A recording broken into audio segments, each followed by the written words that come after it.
February 1930. Clyde Tombaugh, 24 years old and fresh off a farm in Kansas, patiently scans photographic plates at the Lowell Observatory. He finds a tiny speck that turns out to be a new planet called Pluto. But in the 75 years since then, our close-up views of Pluto and its giant moon Charon still only come from the artist's imagination. Every other planet has been visited by NASA spacecraft, and the post office has issued stamps to commemorate their close encounters. Of course, for Pluto, because there have been no mission to Pluto, the U.S. stamp says not yet explored. We aim to see a new stamp issued. We have ignition and liftoff of NASA's New Horizons spacecraft on a decade-long voyage to visit the planet Pluto and then beyond.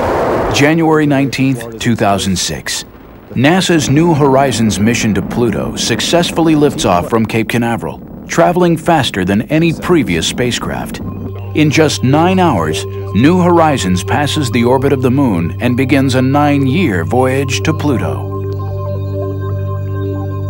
February 28, 2007. The spacecraft zooms past the giant planet Jupiter, getting a 9,000-mile-per-hour gravity assist and cutting 2 years off its journey. Spacecraft is outward bound from Jupiter, and we're on our way to Pluto. Congratulations. All right.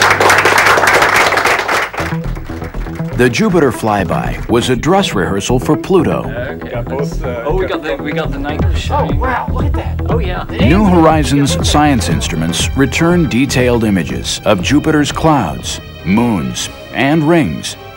If all continues well, things look good for July 2015 and the Pluto flyby.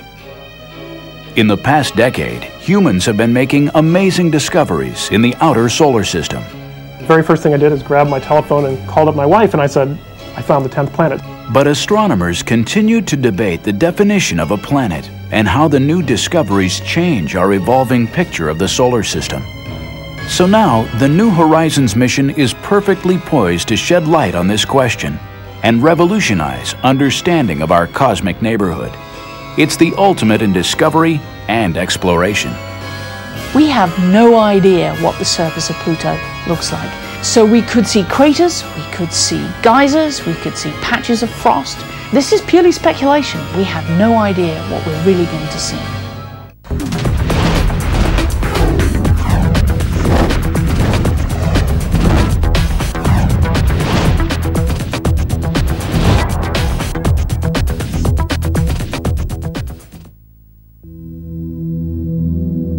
Late 2005, the long journey begins.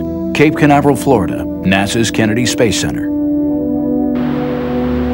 In the Kennedy clean room, the New Horizons spacecraft takes its first short flights. It's just over 2 meters, about 7 feet from the tip of its high-gain antenna to where it joins the rocket, about the size of a grand piano. Fully loaded with fuel, it weighs 1,000 pounds. Not very large or heavy for a planned journey of almost 20 years. The main difficulty about going to Pluto is that it's so far away. The Earth is almost 100 million miles away from the Sun. Pluto is 30 times that far, 3 billion miles away. To get to Pluto in our lifetimes means it has to go very fast. Its average speed is more than 10 miles per second. And to do that, it had to be light. One of the unique things about New Horizons is that we built a very light spacecraft and bought a very large launch vehicle. And the combination is ferocious. It gives us a very high flyout speed because we have a very long way to go. Sprinting away from Earth on launch day, New Horizons crossed the orbit of the Moon in just 9 hours. Apollo took 3 days. The spacecraft reached Jupiter in 13 months. Galileo took 6 years. But even traveling more than 50,000 miles per hour, it will still be 2015 before New Horizons reaches Pluto and Charon. So it's not that we're dawdling, we have a long way to go. Why send a spacecraft on such a long and difficult journey into such a challenging environment? For the science team, it's a voyage back in time to see, close up, evidence of how solar systems form from clouds of gas and dust, and how Earth and all the planets were born.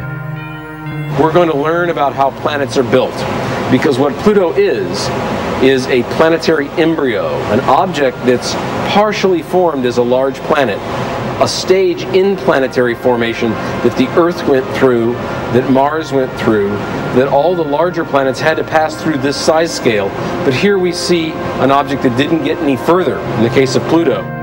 The National Academy of Sciences rated this mission to Pluto and beyond the most important planetary mission of the decade.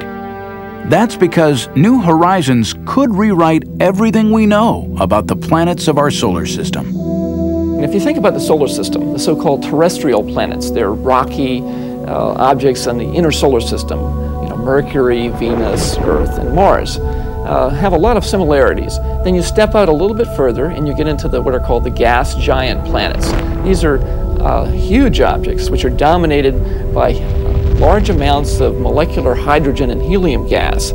And that's Jupiter, Saturn, Uranus, and Neptune. And that was it. We sort of stopped there. And then there was the little misfit Pluto at the outer edge of the solar system. Poor little Pluto, all on its own. Then in the 1990s came a series of discoveries that changed everything.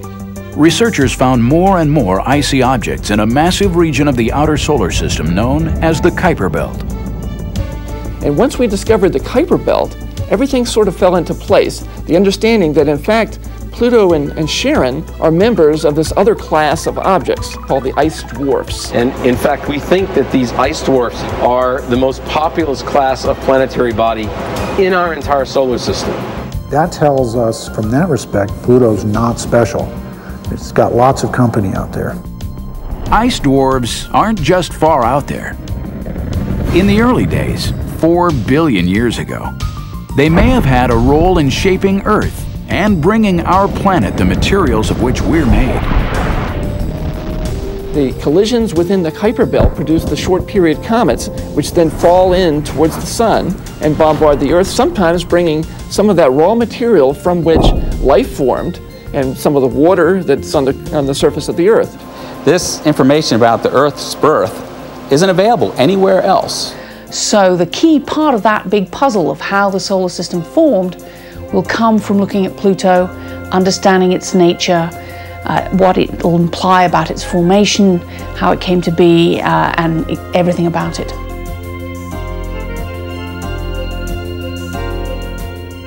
Coming up, with New Horizons safely on its way to Pluto, find out what sophisticated scientific instruments are on board to unravel Pluto's mysteries.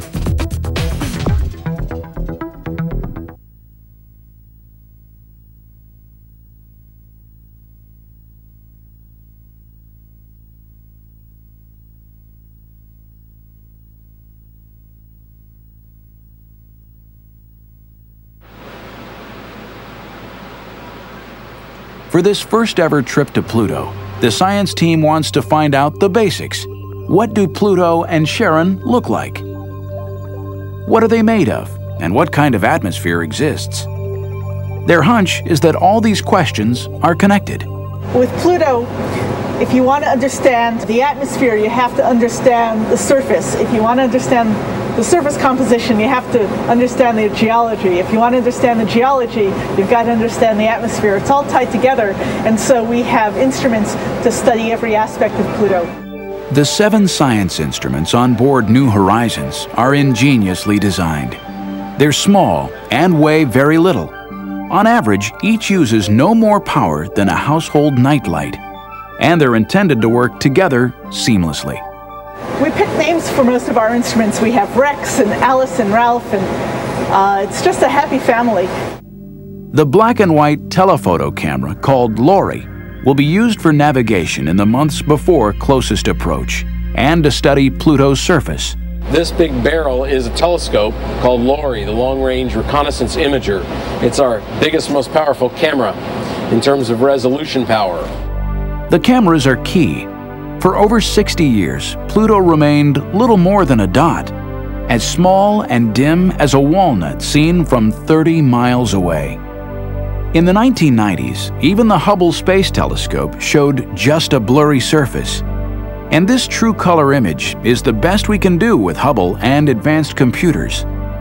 Pluto clearly has a varied surface, but whether these are mountains or craters or polar caps remains a mystery. That's where New Horizons' wide-angle camera comes in. We want to get up close and personal. Ralph is our main color camera. It's also the camera that's going to take our main global maps of Pluto. We can get in and map at scales of kilometers and sub-kilometers and even down to tens of meters. Football field-sized resolution at Pluto. We're going to be able to, to see things thousands of times more precisely than what we've been able to do with the Hubble Space Telescope. Strangely enough, Pluto's surface seems to have about the same brightness as freshly fallen snow on Earth. It appears so dim only because it's so small and very far away. Equally bizarre, Pluto sometimes behaves more like a comet than a planet. When its eccentric orbit brings it closer to the Sun, the surface heats up and produces a denser atmosphere. Ralph's sister instrument, using a different part of the electromagnetic spectrum, will be studying that. This is the ALICE ultraviolet spectrometer, which will probe the composition of Pluto's atmosphere and also study its surface. It measures light with a shorter wavelength than what you and I see. We fly past Pluto, that's the antenna direction. We're going to turn, so the antenna is pointed back at Pluto, back toward the Sun.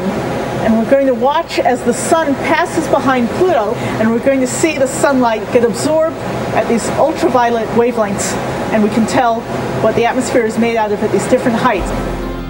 As Pluto approaches and retreats from the Sun, it's thought that there are seasons and weather that resurfaces the planet with fresh, bright ices. Some researchers think this is what creates the light and dark regions, but as yet, no one knows. New Horizons hopes to get to Pluto before winter sets in, and the atmosphere freezes back down to the surface as solid ice. Along its 9-year voyage, New Horizons will also be collecting some very important samples of dust. What's the big deal about dust? We have dust everywhere. Dust in your house, dust outside, dust all out the solar system.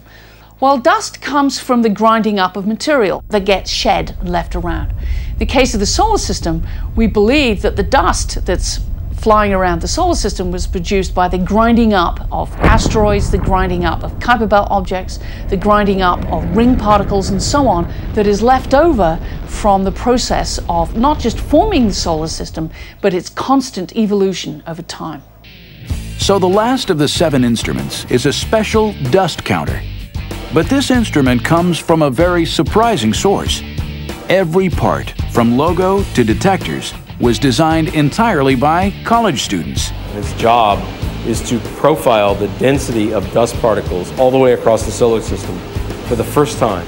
But the real breakthrough of this instrument, it's the first time that students have been able to build a flight quality instrument on their own and fly it on a mission to a planet. The students documented their project in behind-the-scenes home videos. Our final instrument will have 12 of these dust detectors all lined up on a panel about 0.1 meters squared. Till now, no dust counter has gotten data farther out than 18 times the distance of Earth from the Sun. Design specs from the SDC are twice that and more, lasting decades, traveling billions of miles, surviving temperatures near absolute zero. Even though it's a student project, the dust counter is every bit as robust and serious as the other instruments on board. The students faced review boards of veteran scientists and engineers as part of the design process.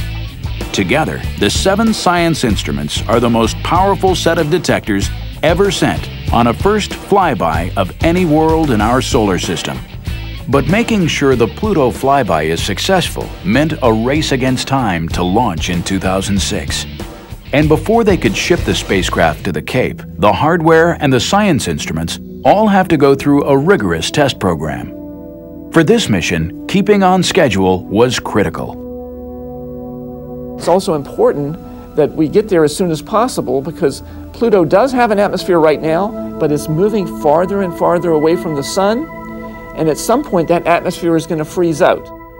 Although meeting the target launch date is critical, so is making sure that all the hardware works together like a finely tuned machine. One builds a spacecraft, you build the individual boxes and instruments first, And they go through their own tests, both functionally and then environmental tests. And that's sort of equivalent to the members of an orchestra, each tuning up. But once you build it as a spacecraft, once you've assembled it, then you're playing the symphony. And that's what we've been doing. We've been testing it as a system. And then we test it again, and then we test it about 5 more times. Once we launch this, we can't go after it with a screwdriver. We can't go fix anything that isn't working. And the test program, the full-up test program, is more than a year long. A big part of the testing that gives us confidence that it's going to work in flight is the environmental testing. So we put it into an environment that's pretty much exactly like it's going to see on its way to Pluto and at Pluto. That includes a thermal vacuum tank where we put it in this big tank, we pump all the air out, it's in a vacuum just in space, then we heat it up and we cool it down just as it's going to see when it's actually in flight. And it's not just the extreme cold that engineers test for. The launch itself puts huge stresses on the spacecraft. These rockets, they're gigantic. They shake a lot. If you've ever seen a paint shaker at a hardware store where it mixes the colors into the paint, that's exactly what the spacecraft is going to go through during launch. One of the things we do is we put the whole spacecraft on a gigantic vibration table, a paint shaker, and shake it. And then test it after that, and shake it again and test it again. Test phases at APL and Goddard have been very intense. We're running a 7-day-a-week, 3-shift-per-day operation. Nothing was easy. Even getting to Andrews Air Force Base meant fighting traffic.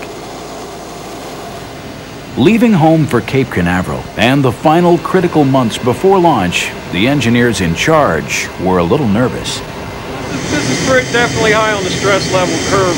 Getting the spacecraft moved from Columbia, Maryland, all the way down to the Cape is pretty tough. Like packing for a long trip, everything you need must come along. Test equipment, spares, tools. Everything we're doing is the last time we do it. We want to make sure every bolt is exactly tight and fastened correctly. Everything's been assembled, tested. The records are kept properly because there's no going back. This is a flight build. Saturday, December 17th, 2005. Spacecraft and third stage in its closed-up fairing, like a giant fragile egg, are placed on top of a huge transporter. With 9 axles and 81 wheels, it's able to raise and lower itself to roll over bumps and up and down slopes without tilting the cargo. Working round the clock, they arrive at Pad 41 before dawn.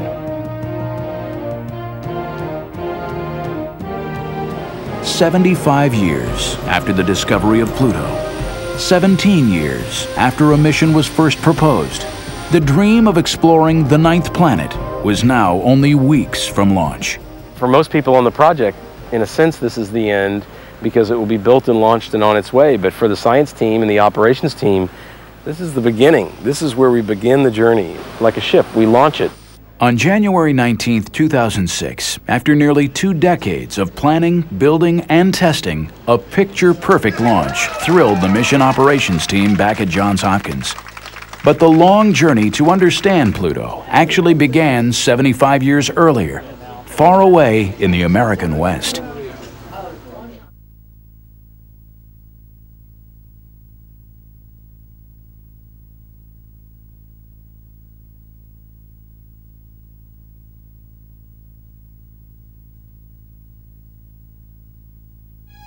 The story of Pluto's discovery begins here, Flagstaff, Arizona, the Lowell Observatory.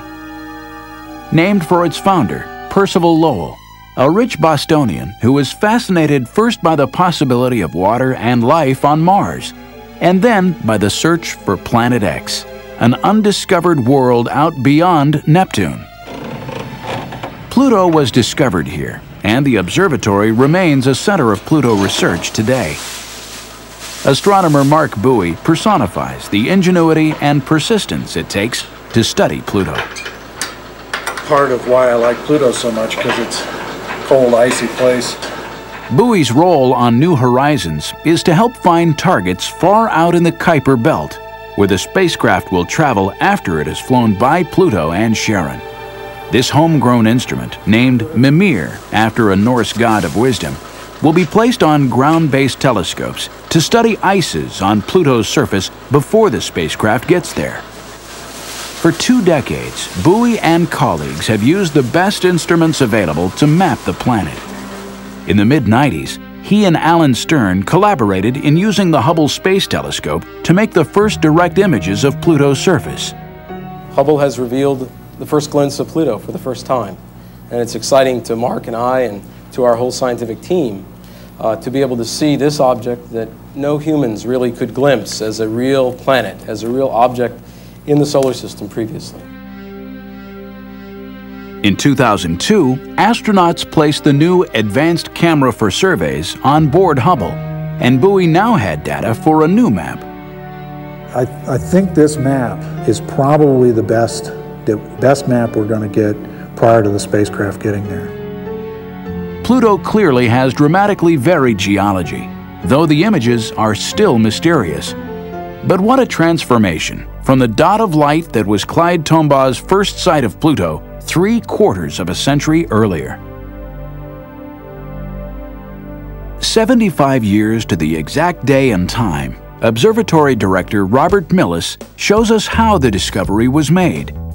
75 years ago, Clyde Tombaugh sat at this machine and became the first person to ever see the planet Pluto. The machine is called a blink comparator. Tombaugh used it to look at photographs of the same patch of sky taken a few days apart. Night after night, he'd patiently expose the large glass plates. Day after day, he'd blink the plates back and forth, looking for anything different from the fixed points of starlight. Decades later, Tombaugh still recalled just how uncomfortable and challenging the search for Planet X turned out to be. You get cold, you get numb. It takes a lot of perseverance, because this gets brutally monotonous. Blinking back and forward, Tombaugh was looking for anything that shifted position.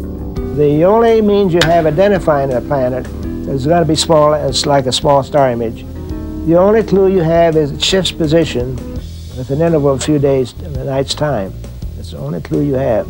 So you've got to see all these star images, hundreds of thousands of them, to see if any of them shift position during the interval between the first and second plate. That small movement was just what Tombaugh saw on February 17, 1930. The arrows were added to show its position a few days apart. It was just what Lowell and Tombaugh wanted to see, a distant planet.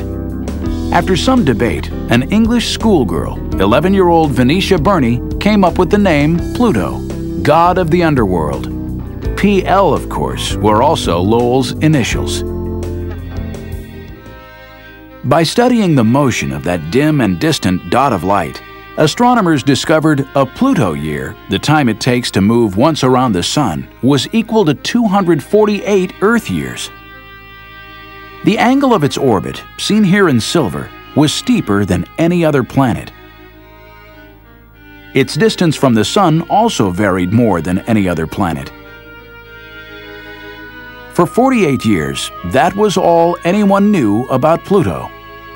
Then, in 1978, astronomers Jim Christie and Bob Harrington analyzed new plates taken at the U.S. Naval Observatory in Flagstaff.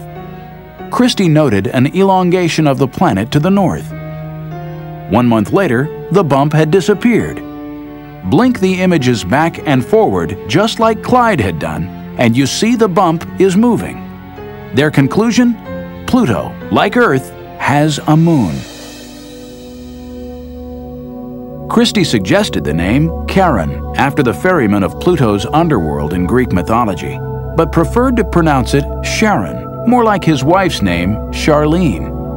From the motions of Pluto and Charon, astronomers could work out that the moon was almost half the size of its planet, so large that both objects spin around a central point, their mutual center of gravity, outside Pluto. Pluto and Charon were the first binary planet known in our solar system.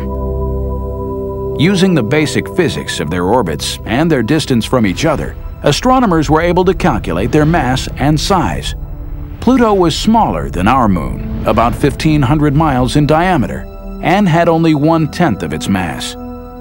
Pluto and Charon together would barely stretch across the continental United States. From its size and orbit, astronomers estimated that Pluto is perhaps half rock and half ice. That makes it one of the largest of a whole new class of objects, the ice dwarfs, living out in what's known as the Kuiper Belt. This region is named for Gerard Kuiper, a leading mid-20th century planetary astronomer. Kuiper suggested that the solar system didn't end with Neptune and Pluto, but that there should be a disk or belt of other worlds somewhere way out there. In 1992, from a mountaintop in Hawaii, David Jewett and Jane Liu found the first Kuiper Belt object. They were using new and highly sensitive CCDs, like the sensors in a modern digital camera. But their technique was essentially an updated version of Tombaugh's work. Take carefully registered images of a patch of sky and see if anything moves against the distant stars. This one, QB1, did just that. Jewett and Liu had found the first Kuiper Belt object. It was just a few hundred kilometers across, about the size of an asteroid. In 2002, Caltech astronomer Mike Brown and colleagues found a Kuiper Belt object half the size of Pluto. In 2004, Sedna, another world, 3/4 the size of Pluto. Brown kept on looking, using computers to do the work of Tombaugh's blink comparator. We do exactly the same thing. Clyde Tombaugh is the one who basically figured out the system for finding these things, but we do it all by computer instead. These are 3 images in a row that are blinking on the screen, just like Clyde Tombaugh would blink. On the morning of January 5th, 2005, I was looking at these very images, and I clicked the button saying this one's no good, and I suddenly see this object here very clearly moving across the frame in dead center. This is the one where I almost literally fell out of my chair, because it's perhaps it's close to being the brightest object we'd ever seen out there, and it's also moving extremely slowly. Slow means it's far away. Slow and bright means it's really big. If you combined more distant with anything we'd ever found and almost the brightest thing we'd ever found, you knew immediately that this thing had to be the biggest thing we'd ever found in the outer solar system. The very first thing I did is grab my telephone and called up my wife, and I said, I found the 10th planet. 2003 UB313, the random name assigned by Brown's computer, was 25% larger than Pluto. Until an official name was chosen, Brown came up with a temporary nickname, commemorating Percival Lowell's search for Planet X. We had actually been reserving the name Xena for the first object that we found larger than Pluto. We wanted something that started with an X for Planet X. We wanted something that was mythological. Now Xena is only TV mythology, not real mythology, but we figured Pluto is named after a cartoon dog, so that's okay. And we wanted something that, we decided there weren't enough female planets, so we were going to name another one female planet. So if you take those 3 together, you get Xena. Xena has now officially been named Eris, goddess of discord, which seems appropriate.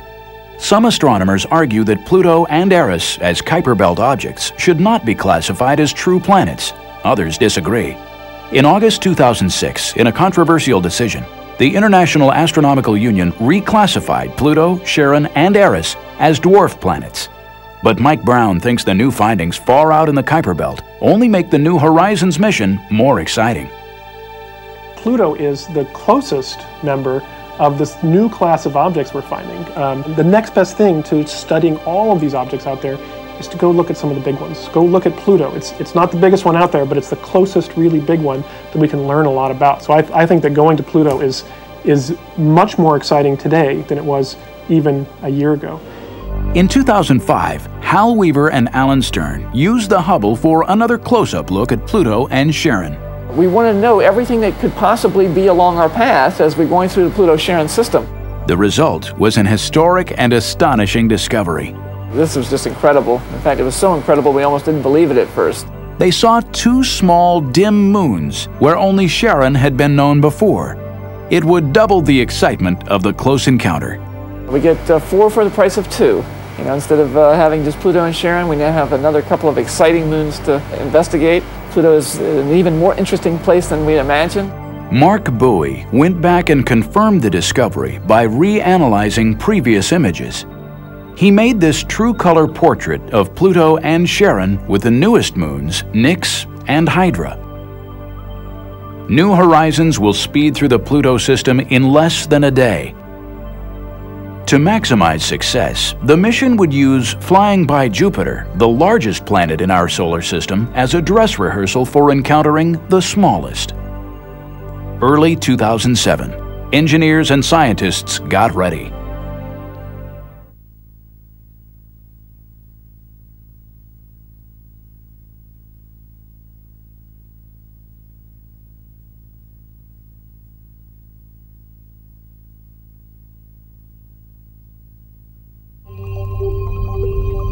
Unlike missions that go into orbit around their target planet, New Horizons is traveling so fast there's no practical way to slow down.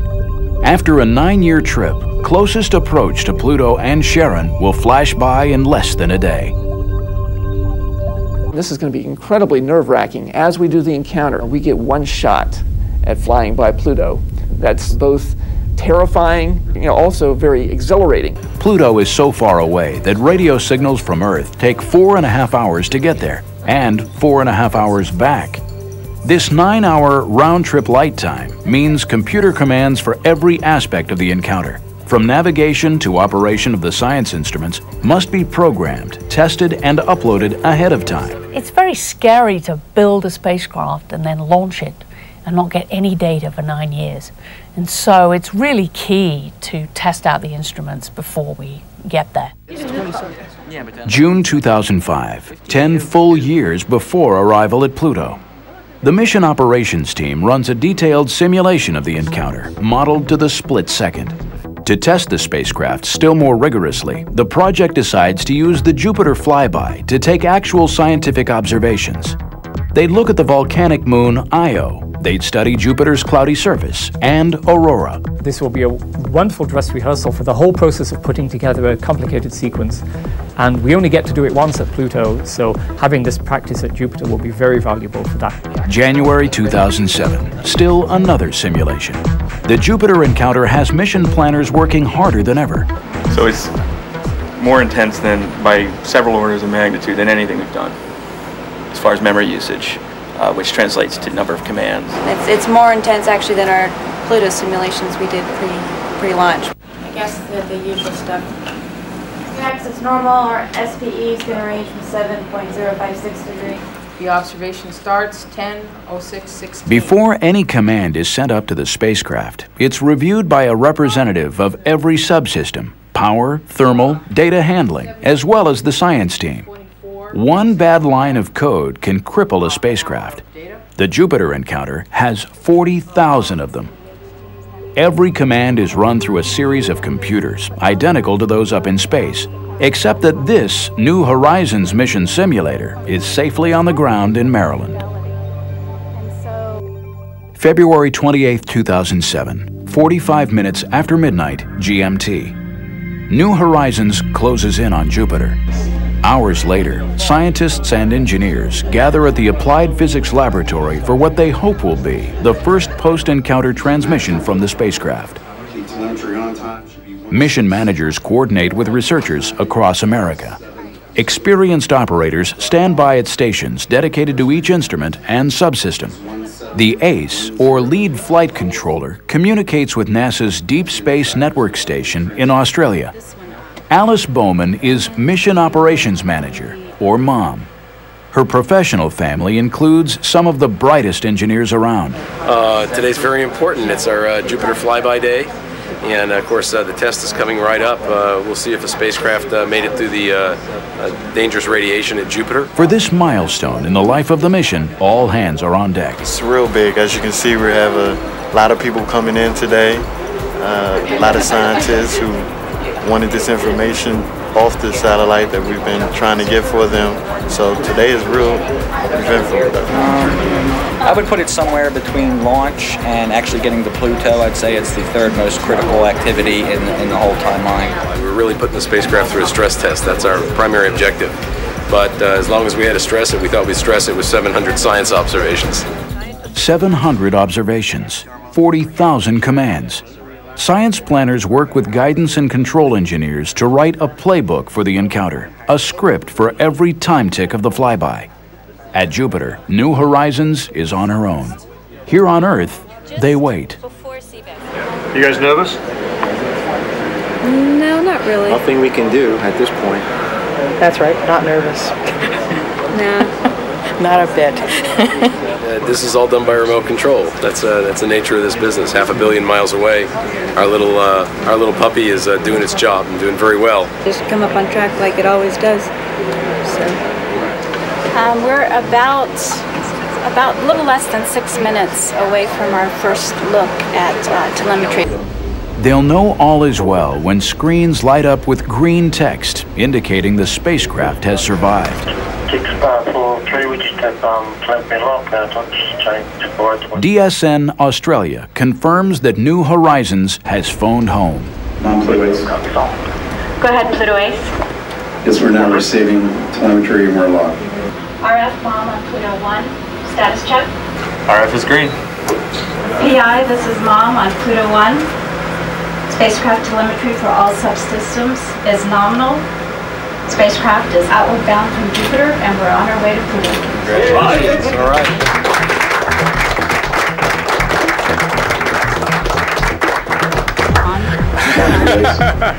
Oh, relieved. We expected everything to go well, but it's good to know that it really did. Now we still have to wait for the data to come down, see what's happening with the radiation levels on our instruments, and waiting for that really good picture of Io that we should be getting in a couple of hours. Good. Everything's looking really good at this point. The station's cooperating. No problems with the station. The spacecraft's in a good state. All's well. Jupiter is not our ultimate destination. It's very nice, that we can actually get a lot of great scientific data for free, basically. We get that gravity boost, the most important thing, but after that, just getting that extra science and the extra practice for doing an encounter, which are really hairy. These encounter situations where it's all or nothing. You fly by and you don't return. We have to make sure everything works perfectly, so we're going to learn some lessons from this experience, apply them to the Pluto encounter, and hopefully make for, an even better Pluto encounter. The engineers could tell right away that all spacecraft systems were nominal, but the scientists wanted to see the very first pictures of Io. They'd gotten used to fancy computer graphics depicting an imaginary trajectory and volcanic plumes. But the actual images just in from Jupiter would determine scientific success or failure.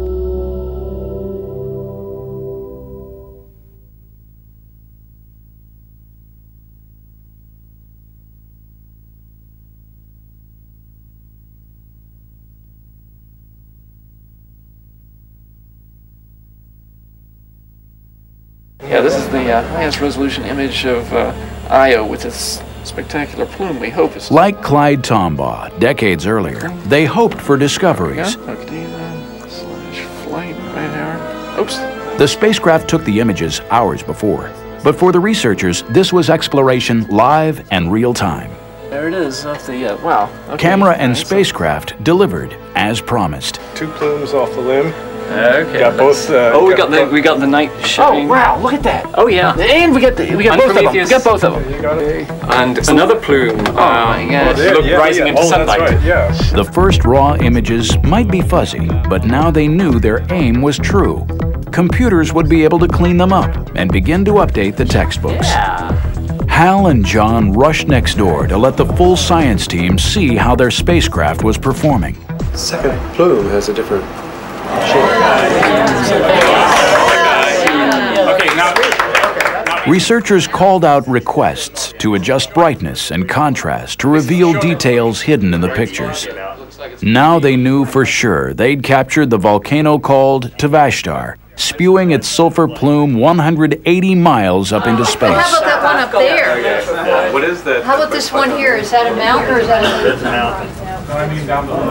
Many of the scientists were veterans of previous missions, but precise navigation and state-of-the-art cameras were revealing the Jupiter system as never before. There was the one Voyager 1 image, the high-resolution image that showed the filamentary structure, but nothing like this. Yeah, that's Professional astronomers, of course, thrill at each new image, but the general public also had a role in targeting New Horizons cameras. And what we actually did is went out to some blog sites where talented amateur astronomers and planetary scientists discussed the latest findings.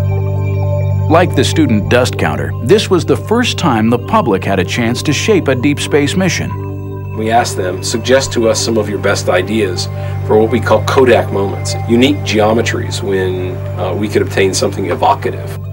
Out of this process came the idea for snapping Io and Europa lit edge-on by the sun. Stern's favorite captured Europa rising over Jupiter. It gives you that feeling that you're actually at Jupiter, and you have a view that you might not expect to have from a spacecraft, as if you were actually there, an astronaut making the flyby with New Horizons. There were 7 Kodak moments, but New Horizons returned almost 700 observations. And we have very detailed images that show us much finer structure now in Jupiter's ring system than had ever been obtained by any previous mission. The cameras had been designed to work in the much dimmer light far out at Pluto, but special software helped record the structure and dynamics of Jupiter's clouds, including both the great and little red spots. No spacecraft had made detailed observations since the formation of the little red spot. And this is not such a little spot, after all. It's as large as the Earth, practically.